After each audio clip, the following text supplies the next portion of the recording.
Bonjour, Gmara de Ta'anit, on est au chapitre 4 à la page 29a. Alors on continue, là on avait démarré donc les histoires sur Tisha B'Av. Qu'est-ce qui s'est passé à Tisha B'Av dans plusieurs périodes de l'histoire? On avait déjà raconté une première en prouvant que c'était déroulé donc par le texte de la Torah. On avait donc prouvé la date de Tisha B'Av comme étant la date où Dieu a décidé les 40 ans dans le désert. Alors, on y va, la suite. La Gemara va aborder à présent la deuxième catastrophe de Tisha B'Av. Alors, Charav Abayit Barishona, le temple fut détruit la première fois. Alors, d'où on sait que le temple a été détruit à Tisha B'Av la première fois? Dirtiv, alors il va dire, Uba Chodesh HaChamishi, Beshivra la Chodesh, Hi, Shenat Tesha Esre Shana, la Melech Nebuchadnezzar, Melech Bavel, Ba Nebuchadnezzar, Rav Tabachim, Eved Melech Bavel, Yerushalayim, Vaisrof et Bet Adoshem, etc. Alors, il est dit comme ça, donc il m'a donné un grand verset d'un coup, comme ça. Ce verset, vous le trouverez dans le livre des Rois 2, chapitre 25, versets 8 et 9. Donc, c'est à propos de la destruction du premier temple que ce verset a été dit. Ce verset semble suggérer que le temple a été incendié le 7 Av, justement.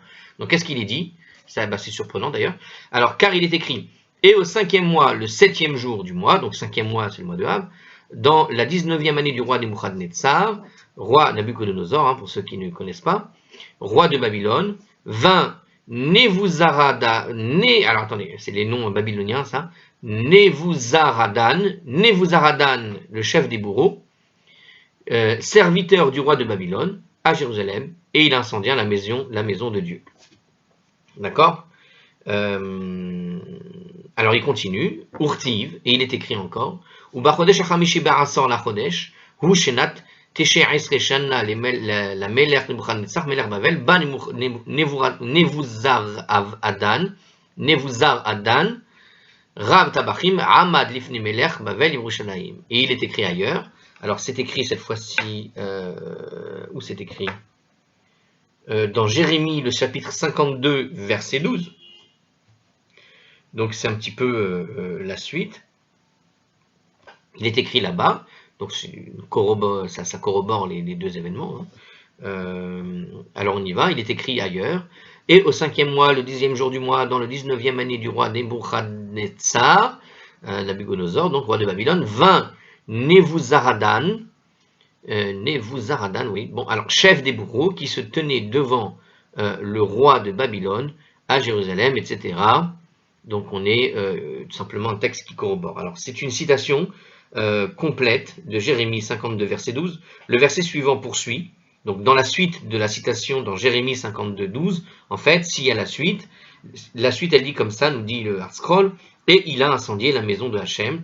Donc ce récit laisse entendre que le temple a été incendié le 10 Av. Donc on a ici une date qui semble dire que c'est le 7 Av, et dans un autre texte, dans Jérémie, a priori c'est le 10. Alors c'est quand? La Gemara cite une braïta qui va soulever donc ce problème, justement, entre les deux chronologies. On a deux textes différents qui semblent ne pas avoir le même jour de destruction. On est à 4 jours près, mais quand même, on aime bien être précis. Vetania, il a été enseigné dans une braïta. I efshar lomar beshivra she'arek var ne'emar berasor. Mais il n'est pas possible de dire que le temple a été détruit le 7 Av, puisqu'il ressort du verset, puisqu'il a déjà été dit dans le livre de Jérémie, que c'est survenu le 10. En gros, quelque chose qui est survenu le 7 ne peut pas survenir le 10, ou quelque chose qui est survenu le 10 ne peut pas être survenu, c'est ce qu'il dit juste après, alors on va le dire dans les mots de la Gemara. Il n'est pas possible de dire que le 7, puisqu'on ne pouvait pas dire que ça a été détruit le 7, puisqu'il a déjà été détruit le 10, puisqu'on te dit qu'il a été détruit le 10, ça veut dire que le texte qui te parle du 7, c'est pas possible, puisque dans le texte de Jérémie, c'est écrit que c'était le 10, mais il y a écrit aussi, juste après, Lomar Berasor She'arik Varne Emar Beshivra, et il n'est pas possible non plus de dire que c'était le 10, puisque, donc, comme dit Jérémie, puisque dans le livre des rois, là-bas, il a été détruit le 7. Haketsad, alors comment c'est possible? Comment, nous dit la Braïta, comment c'est possible d'avoir le 7 et le 10 en même temps? Beshivra, Nichnesu Nochrim Laechal, le 7, les païens ont pénétré dans le sanctuaire. Ve'ochlu ve'kilkelu bo shevei shemini. Et ils y ont mangé. Ils se sont livrés à la débauche le 7 et le 8 Av. Utshiri samuch lechashecha hitzitu bo et haur. Et le 9, À l'approche du soir, ils y ont mis donc le feu. Ve'aya dolek ve'oler kol hayom kulo. Et alors, ça a continué de brûler toute la journée, c'est-à-dire jusqu'au 10 Av. Shene Emar, Oy lanu kipana hayom, ki yinnatu tzillelu arev. Ainsi qu'il est dit, hélas, le jour s'est couché, les ombres de la nuit s'étirent. Les ombres, vous imaginez la scène, donc le jour s'est couché, c'est-à-dire il fait complètement nuit, et les ombres de la nuit s'étirent. Qu'est-ce que ça veut dire? Ça veut dire qu'on voit encore la lumière. Et comment la lumière, on peut la voir? Eh bien, on la voit grâce au feu qui brûle, et ça fait des ombres qui s'étirent. Donc, il nous dit en commentaire ce que je viens de vous dire, sûrement. Donc, dans Jérémie 6,4, ce verset, en fait, qui prédit la destruction du temple, est compris ici comme une référence à l'incendie du temple, qui est survenu, donc, à Tisha B'Av, à l'approche du soir. Donc, voilà, puisqu'il est dit, le jour s'est couché, les ombres de la nuit s'étirent, donc ça a duré longtemps, le brûlage.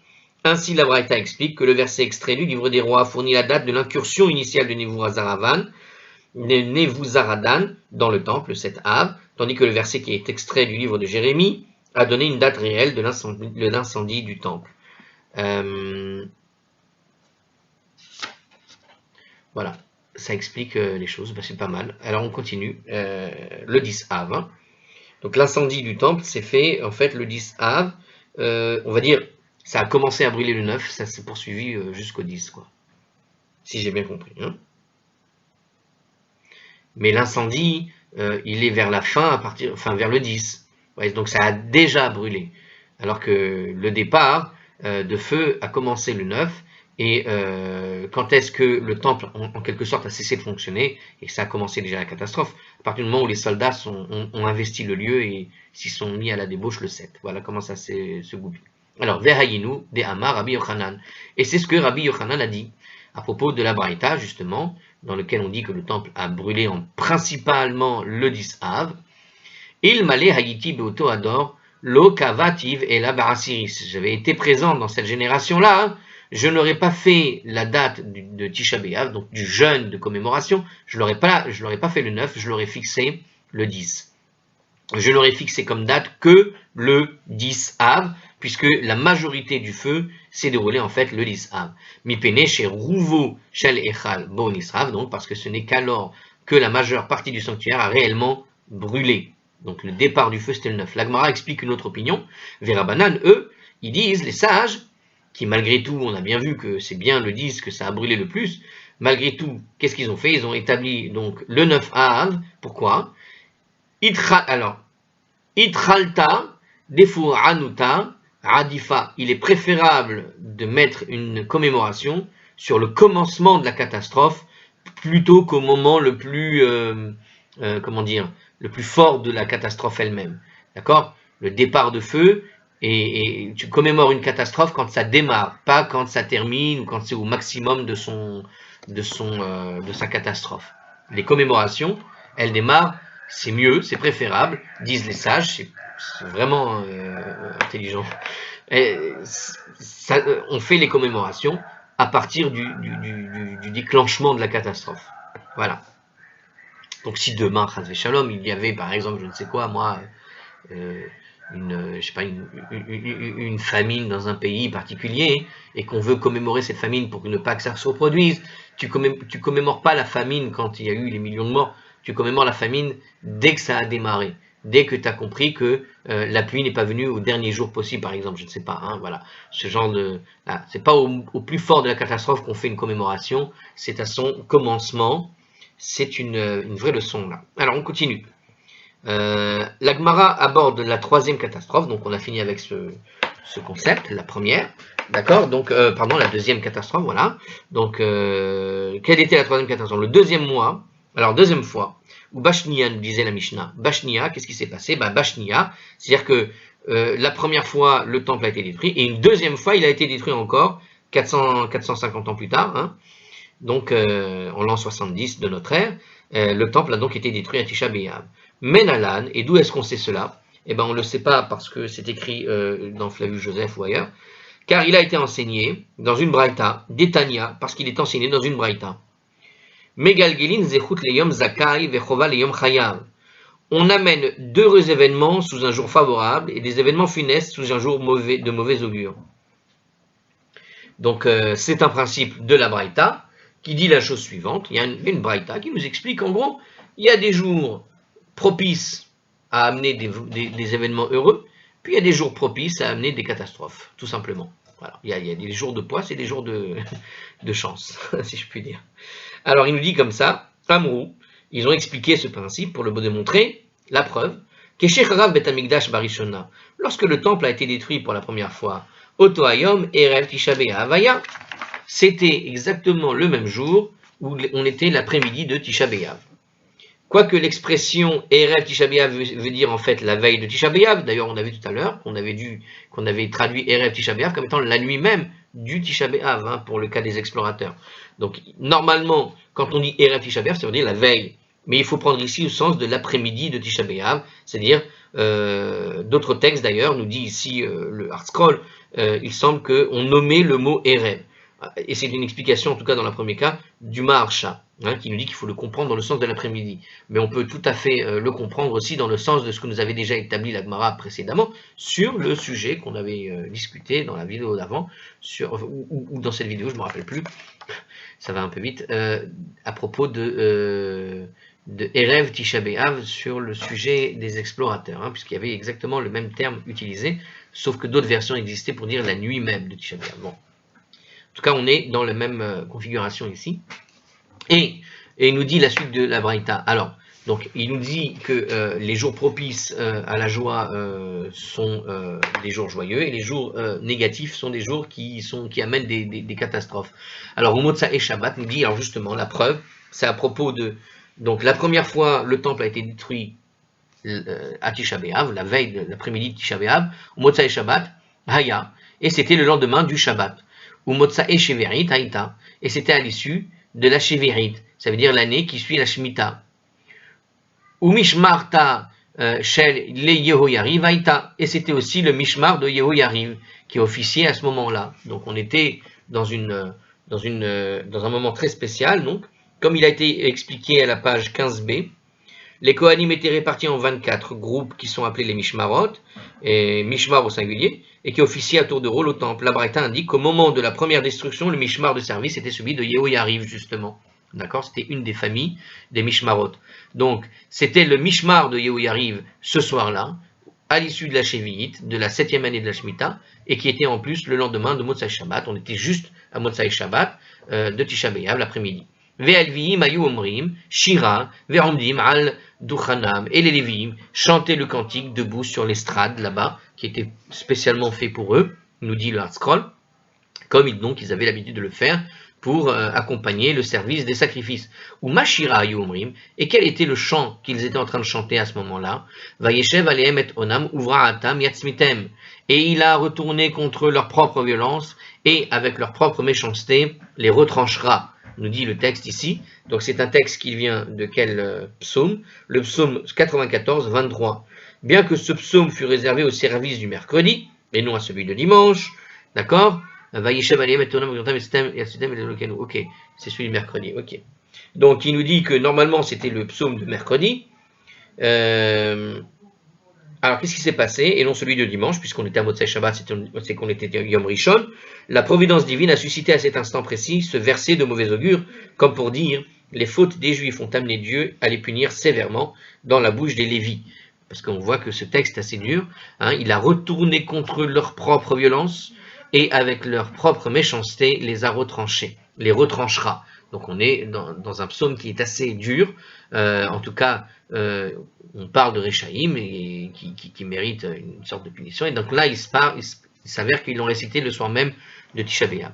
Yatzmitem Adoshem Elokeinu. Alors, Velo Ifsiku Lomar, ils n'ont pas terminé de dire comment on appelle ça, ils n'ont pas eu le temps de prononcer la fin de ce verset. Les derniers mots du verset, il y a écrit là-bas, Hachem, notre Dieu, les retranchera. Ils n'ont pas eu le temps de le prononcer. Ad Sheba'u Nochrim Urvashum, que déjà les païens étaient venus et les avaient conquis, Vechen Bashnia, et de la même chose s'est produite exactement à la seconde destruction du temple. Donc pour illustrer le principe de la Gemara ici, de la Braïta, comme quoi les jours joyeux sont propices à des jours heureux, et les jours malheureux sont propices à des jours à des moments de malheur, eh bien on a exactement cette idée-là qui est posée ici. Donc Donc on a simplement repris les mots, bon d'accord, il y a un commentaire qui ne servait pas à grand chose ici. La Braïta nous dit ici encore en substance, en fait, la Braïta, voilà, bah c'est ce que je suis en train de vous expliquer en fait. La Braïta décrit en fait diverses circonstances qui entourent la chute du premier temple et conclut finalement qu'il a été exactement la même chose, on a eu le même phénomène durant la chute du deuxième temple. Ça signifie clairement que la deuxième destruction du temple a eu lieu en fait à Tisha B'Av. Alors voilà, dans cette braïta, on n'a pas la date de Tisha B'Av qui est explicite ici, mais on te dit qu'il s'est passé exactement les mêmes moments au même jour, puisque chaque jour joyeux est propice à la joie, chaque jour de malheur est propice au malheur. Donc on savait que le jour du Tisha B'Av était un jour un peu malheureux, où il y a des malheurs qui arrivent, et dans cette braïta, on décrit quoi? Que le malheur qu'il y a eu dans le premier temple, il y a eu aussi dans le deuxième. Donc c'était le même jour, nous dit ici la braïta, et c'est ce qu'elle dit ici. D'accord? Ça ne signifie pas en revanche que le Mishmar de Yehoyariv ait été de service.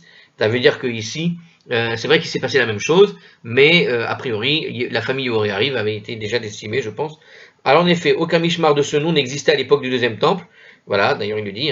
Quant à savoir si la Braïta entend dire que le deuxième destruction est aussi survenu à l'année suivant la Shemitah, ça fait l'objet d'un débat dans la Gemara. Est-ce qu'on était la même année que la Shemitah? Il faut voir dans Arachin. Dans ce débat, vous l'avez à la page 12b, 13a du traité Arachim. C'est pas mal, ils n'ont pas tranché ici, dommage. En fait, ici, on s'occupe uniquement de démontrer finalement que c'était en tout cas la même date. Est-ce qu'on était à l'année de la Shemitah aussi? Bon, ça, c'est pas sûr. Mais ça explique pourquoi vous avez, effectivement, par rapport à certaines datations, il y a certains qui disent que c'était en l'an 70, d'autres qui disent c'est en l'an 74 ou en l'an un peu plus tôt. Enfin, il y a une petite date comme ça qui change selon certaines versions que j'ai déjà entendues de la bouche de Rabbanim, en tout cas dans un texte que j'ai lu ici ou là. Et peut-être ça vient de là, ça vient du fait que on estime qu'il y a eu exactement la Shemitah au même moment, alors on déplace la date pour que ça colle, quoi. Bon, alors, je ne sais pas. Alors, on continue dans cette commentaire. La Gemara démontre ici, au moyen de la Braïta, que Tisha B'Av est bien la date de la destruction du deuxième temple, on l'avait compris. Il est évident que les sages de la Mishnah connaissaient parfaitement la date de la destruction du deuxième temple, puisqu'ils ont vécu ces destructions du temple. Donc théoriquement, ils connaissaient la date, il n'y avait pas de doute.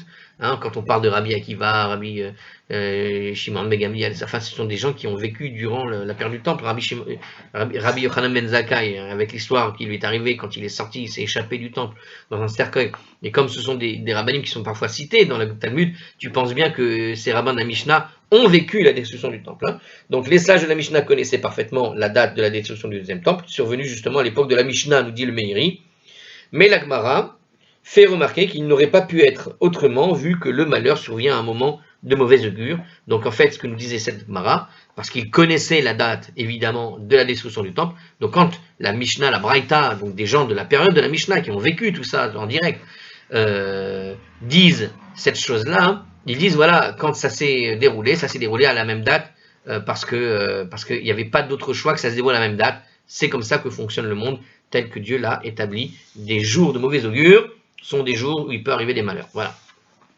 Et par contre, l'inverse aussi. Donc, alors, la quatrième catastrophe de la Mishnah, qui nous est citée, on passe au sujet suivant, toujours dans le sujet donc, de Tisha B'Av.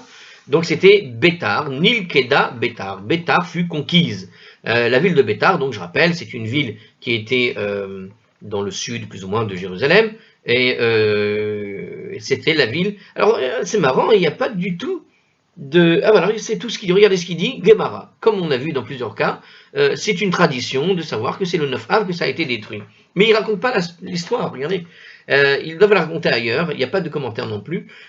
Petit rappel de Bétar, pour ceux qui veulent savoir de quoi il s'agit. Bétar, c'est la ville du fameux, comment il s'appelle, Bar Korba. Alors, il faut savoir que Bar Korba, c'est un surnom qui avait été donné par Rabbi Akiva. Rabbi Akiva avait surnommé Bar Korba, on est vers l'an 132, quelque chose comme ça, d'accord, sous l'époque d'Adrien. Et Bar Korba, c'était un nom prestigieux, c'est un nom prestigieux, ça veut dire le fils de l'étoile, sous-entendu, celui que Rabbi Akiva, lui, avait nommé comme étant le Mashiach. Il avait déclaré que Bar Korba était le Mashiach avant qu'il se fasse tuer. D'accord, Rabbi Akiva, quand il avait soutenu Bar Korba dans son effort de guerre contre les Romains, et Bar Korba était véritablement comparé éventuellement au Messie, au Mashiach. Il était perçu comme tel, par Rabbi Akiva en personne. Mais ce qui va se passer, c'est que la Gemara va le surnommer plus tard Bar Koziba, Au lieu de l'appeler Bar Korba, ils l'ont appelé Bar Koziba. Koziba veut dire en fait celui qui est le mensonge, le fils du mensonge. Au lieu du fils de l'étoile, il s'est transformé en fils de mensonge parce qu'il va y avoir un problème. C'est-à-dire que Bar Korba, dans son effort de guerre, à un moment donné, ne va pas écouter la parole de certains rabbanim, je ne me rappelle plus l'histoire en détail, mais il ne va pas écouter la parole de certains rabbanim, qu'il va se faire assassiner pour éviter leur influence. Et donc, c'est là qu'a démarré le déclin d'une guerre qui avait bien commencé contre les Romains et qui vont se faire malheureusement massacrer par les Romains. Et le dernier endroit où il va y avoir cette poche de résistance contre ces Romains, durant cette grande guerre en Judée, la deuxième grande guerre de Judée, ça va se dérouler justement à Béthar. Et c'est Béthar donc qui va donc chuter par tradition. Donc effectivement, bon, on est déjà quasiment dans la période vraiment fin de la Mishnah. Hein, on est quasiment avant Rabbi Yehuda Hanassi, voire il était déjà là. Et on est dans une période où démarre quasiment la Gemara à ce moment-là. Hein, d'accord, on est vraiment dans la période où on réunit tous les papiers qui existent de Mishnayot et autres que chaque rabbin connaissait, etc., pour pouvoir justement commencer à poser en quelque sorte sur texte et à analyser ce que disaient les rabbinim de toute la période qui ont précédé la destruction du temple et la destruction de Béthar. C'était le dernier point comme ça. Donc on est, voilà, mais c'était quand même une période qui est notée comme étant une catastrophe. C'est-à-dire que c'est vrai que la Gemara note Bar Korba comme étant le fils du mensonge, il est devenu le fils du mensonge, Bar Koziba, mais elle dénote que c'est tout de même le jour d'une catastrophe majeure, comme les autres catastrophes qui se sont déroulées, et effectivement, malgré tout, elle rentre, elle s'inscrit dans la liste des catastrophes de Tisha B'Av, ce qui peut être une petite lueur pour dire, voilà, on a quand même eu un vrai espoir avec lui, et cet espoir a été éteint à ce moment-là, quoi. Alors, on continue, juste la petite pause au cas où. Voilà. Alors, cinquième catastrophe de notre Mishnah, c'était quoi? Nechersha Ha'ir. Donc à Tisha B'Av, la ville de Jérusalem a été labourée. Alors de quoi on parle? Alors il nous dit ici, en commentaire justement, alors peut-être qu'on va l'expliquer, mais il nous dit ici, ça réalise en fait, c'est le fait que la terre de Jérusalem a été labourée, la ville a été labourée en tant que telle, ça a réalisé une prophétie de Micha. Il y a écrit dans Micha, là-bas, au chapitre 3, verset 12, donc un des petits prophètes, hein, là-bas, Sion sera labouré comme un champ, nous dit Rashi. Et c'est aussi Rambam dans Ilchot Ta'aniyot 5.3. La tradition rapporte que ce malheur a eu lieu précisément quand est-ce que le champ, que la ville a été labourée comme un champ, à Tisha B'Av, nous dit, c'est Rabbi Hananael qui le dit, et le Meiri. Dans le En Yaakov, il nous dit encore autre chose, cité par le Mesorat Hachas, le texte de la Gemara déclare explicitement Necher Sha'ir Nami Gemara, que la ville a été labourée, c'était aussi en fait l'objet d'une tradition, tout simplement, sans autre détail, mais on va avoir tout de même une braïta là-dessus. Alors, nous on a quand même une braïta, donc il y a un autre endroit où on te dit que c'est une tradition, mais il va y avoir quand même une braïta. Ah, attendez une seconde, mais là, c'est marrant ça, là. Ah oui. Attendez, de quoi il parle ici? Non, c'est une. Non, ça n'a pas. Ok, j'ai cru. Ok, j'ai cru que c'était autre chose. Alors il y a une belle braïta là, j'adore ces braïtotes. Écoutez bien. Alors on y va. Keshecharash, en hébreu, Turansurufus, hein, c'est un nom un peu grec, russe. Alors en fait, en français, ils le traduisent par Turanus Rufus, c'est en fait en deux mots, mais ils l'ont écrit en un seul mot dans la Gemara, Harasha et Taïchal. Donc, lorsque Tyrannus Rufus a labouré la ruine du sanctuaire, d'accord, donc du temple a priori, Nixera Gezera al Rabban Gamliel les Hariga. Il a aussi fait un décret de mort contre Rabban Gamliel. Donc les autorités romaines ont décrété que Rabban Gamliel devait mourir. On est dans la période de la Mishnah, fin de la Mishnah. Donc on est déjà après la destruction du temple. Le temple a été détruit et maintenant, voilà qu'il tourne le temple en grand jardin, il le laboure carrément. Donc, Bo Adon Echad Ve'amad Bevet Amidrash Ve'amar. Donc, il a envoyé un décret pour tuer Rabban Gamliel, pour le mettre à mort, et un officier romain est venu et s'est tenu devant la salle d'études. Donc, il s'est mis devant la salle d'études de Rabban Gamliel. Hein, il y avait justement la yeshiva des gens de la Mishnah qui étaient là-bas. Hein, ils n'ont pas mis à mort tous les juifs complètement. Ils avaient un accord pour garder quelques juifs vivants, les yeshivas. Ils avaient réussi à négocier un accord. Et donc voilà que, malgré cet accord, ils voulaient tuer Rabban Gamliel, le chef du Sanhédrin. Baal Achotem, alors donc cet officier arrive devant la salle d'études et il dit Baal Achotem mitbakesh, Baal Achotem mitbakesh. Alors ça, je suis surpris de lire ça, on y va. L'homme au nez saillant est recherché, l'homme au nez saillant est recherché. Qu'est-ce que c'est qu'un nez saillant? J'ai un doute, j'ai peur de ce que je vais lire, on y va. Alors, en fait, l'officier faisait une discrète allusion à Rabban Gamliel pour le prévenir de l'avis de recherche et de mise à mort qui le méprenait. Il ne pouvait cependant pas avertir ouvertement Rabban Gamliel, car il redoutait la vigilance des agents impériaux. Donc c'est un des officiers, il s'est mis devant la ville. Nous recherchons l'homme qui a le nez saillant, hein, pas crochu, bien saillant. Alors, donc il ne pouvait pas avertir ouvertement Rabban Gamliel parce qu'il redoutait la vigilance des agents impériaux. Il a préféré évoquer l'homme au nez saillant que Rabban Gamliel a compris à juste titre comme une allusion à sa propre personne. Lui, qui était un homme à la stature remarquable et imposante. Alors voilà, donc il avait une stature particulière, Rabban Gamliel. On le surnommait apparemment comme ça quelque part à un moment donné. En tout cas, lui, l'officier a donné une sorte d'allusion à Rabban Gamliel en disant ça, de telle manière que les autres agents ne savaient pas qu'il parlait de lui, d'une certaine manière. Une autre explication, l'homme au nez saillant, c'est en fait une allusion au statut de Rabban Gamliel, qui était le sage, le plus grand de sa génération. Et il nous dit comme ça, tout comme un nez bien modelé embellit le visage, ainsi un sage exceptionnel embellit-il la génération. Donc le nez saillant qui vient embellir le visage, et bien de la même manière, c'est une métaphore du sage de la génération qui embellit la génération. Et donc c'est une forme de métaphorique pour prévenir en tout cas Rabban Gamliel qu'il était recherché sans alerter les agents qui étaient avec lui. Donc cet officier fait l'effort d'essayer de le sauver.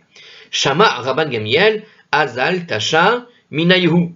Rabban Gamliel a compris et il est allé se moucher. Non, pas du tout, c'est pas ce qui est écrit, bien sûr, je fais une blague. Rabban Gamliel a compris et il alla se cacher des autorités romaines, évidemment. Azal, Legabé, Betsin'a.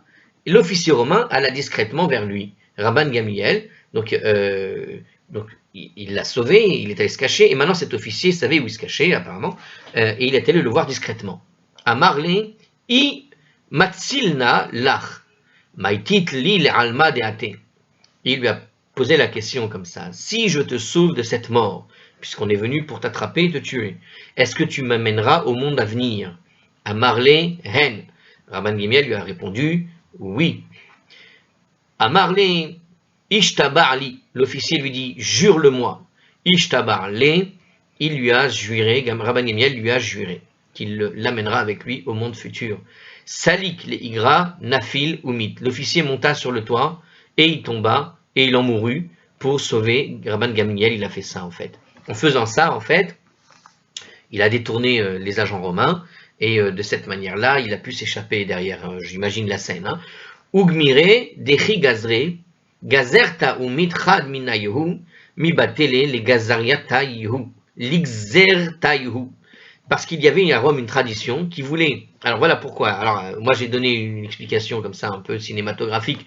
Hein, d'accord, le type il tombe, les gens arrivent autour, ils se cachent et les autres soldats s'attroupent autour du mort et lui il peut s'échapper par la petite porte. Enfin bref, c'est pas ce qu'il dit ici. Il nous dit comme ça, il y avait une tradition à Rome qui disait que si un décret est promulgué et qu'un des membres du conseil décède, on devait révoquer ce décret. Et il s'avère que cet officier était donc un membre du conseil apparemment.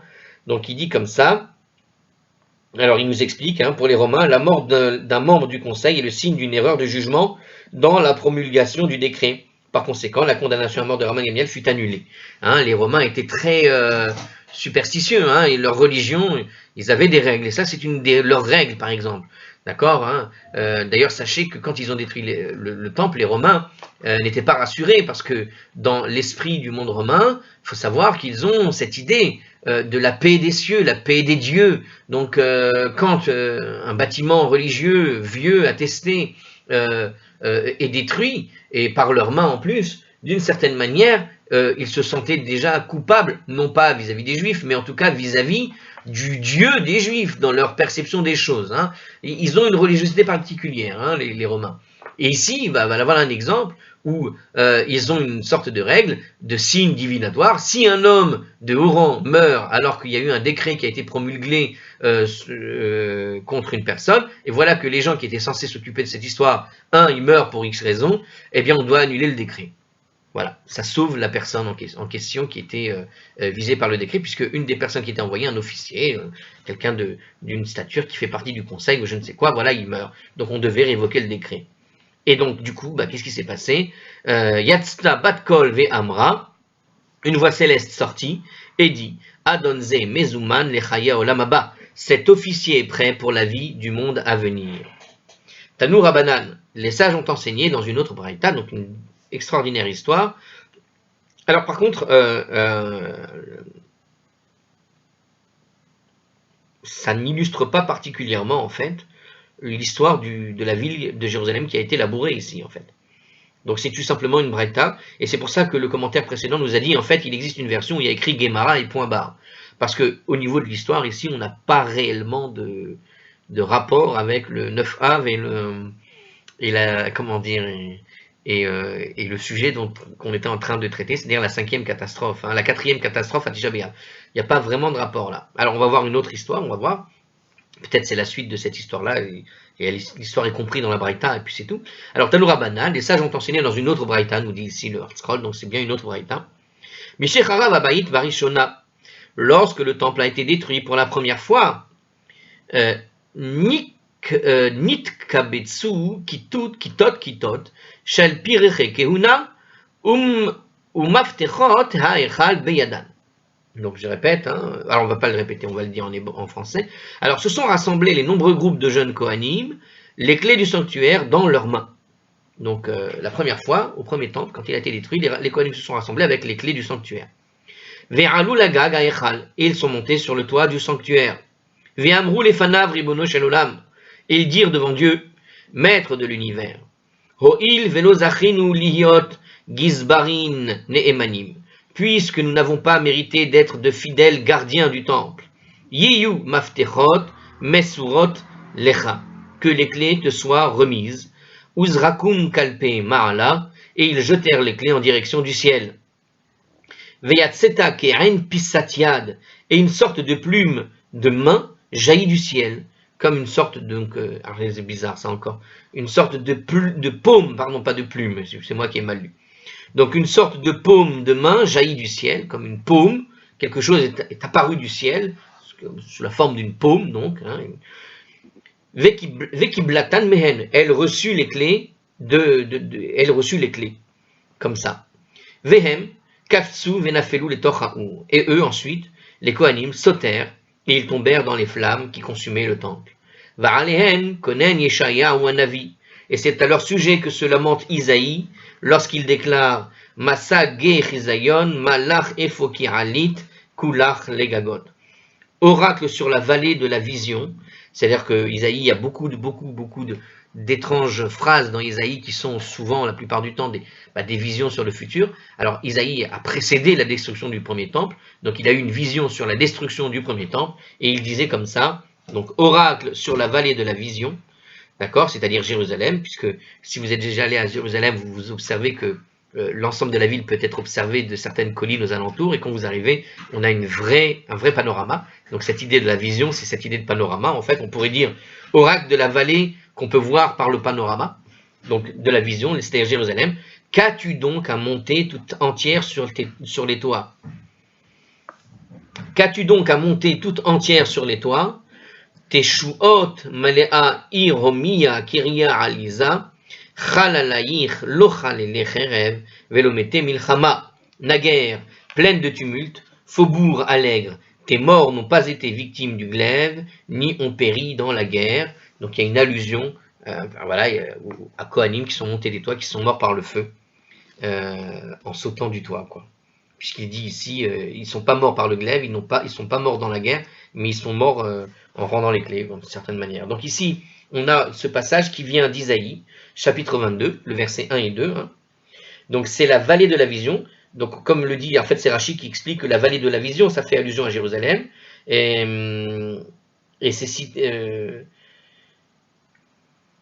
alors, une minute. La vallée de la vision fait allusion à Jérusalem, cité vers laquelle sont fixés tous les regards. Ah, une cité vers laquelle sont fixés tous les regards. Ah, Rachi explique l'idée de la vallée de la vision non pas comme un panorama. Moi, j'avais une vision un peu matérialiste des choses, c'est-à-dire que tu vas sur les collines et tu observes effectivement ce panorama, et donc tu as une vraie belle vision de la ville. Mais il te dit ici, non, pas du tout. C'est une ville sur laquelle tous les regards sont fixés. Rachi, au XIe siècle, pourtant, n'avait pas les informations d'aujourd'hui. Et c'est vrai que dès qu'il y a un petit truc de rien du tout qui arrive à Jérusalem, tout le monde braque les yeux sur Jérusalem, en général, hein, pour un oui, pour un non. Donc, c'est ce que veut dire Rachi. C'est-à-dire, c'est la vallée de la vision. C'est-à-dire que tout le monde a les yeux fixés sur Jérusalem en permanence. Ensuite, autre explication, Jérusalem est la vallée qui fait l'objet de la plupart des visions prophétiques. Donc c'est la vallée de la vision au sens où, lorsque vous regardez toutes les prophéties de Isaïe et de Amos, etc., tous les prophètes de la Torah, en général, la plupart des prophéties concernent surtout Jérusalem. Donc c'est la vallée de la vision. Ça veut dire qu'en général, c'est sur Jérusalem qu'on a des prophéties. C'est ce que veut dire Rachi dans une deuxième explication sur Isaïe.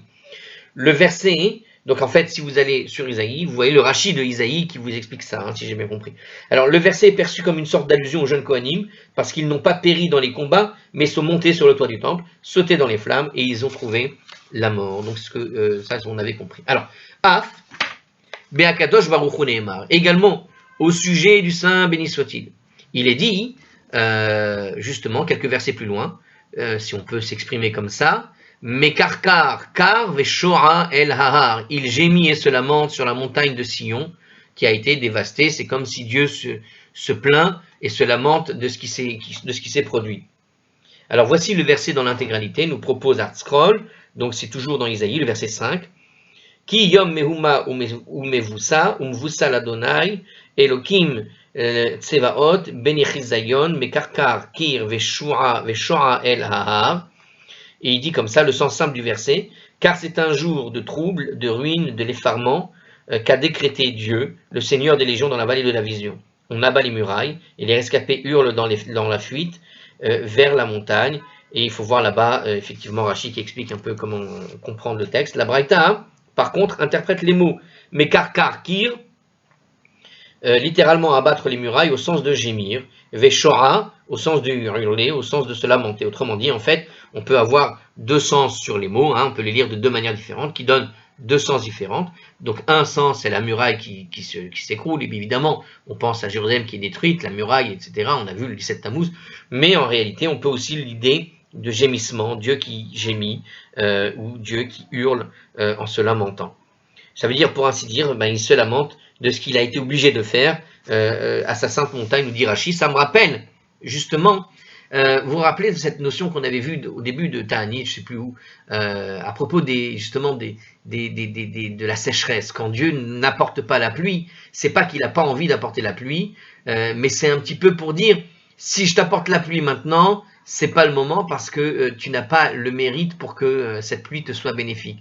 Donc j'attends que tu jeûnes, j'attends que tu te fasses échouva pour que je puisse te l'apporter. Et si jamais je te la donne maintenant, ça va être plus un mal qu'un bien. C'est-à-dire que d'une certaine manière, Dieu peut se lamenter des fois de voir son peuple dans une situation en détresse, alors qu'il a dans ses mains, le peuple, la solution pour sortir de la détresse.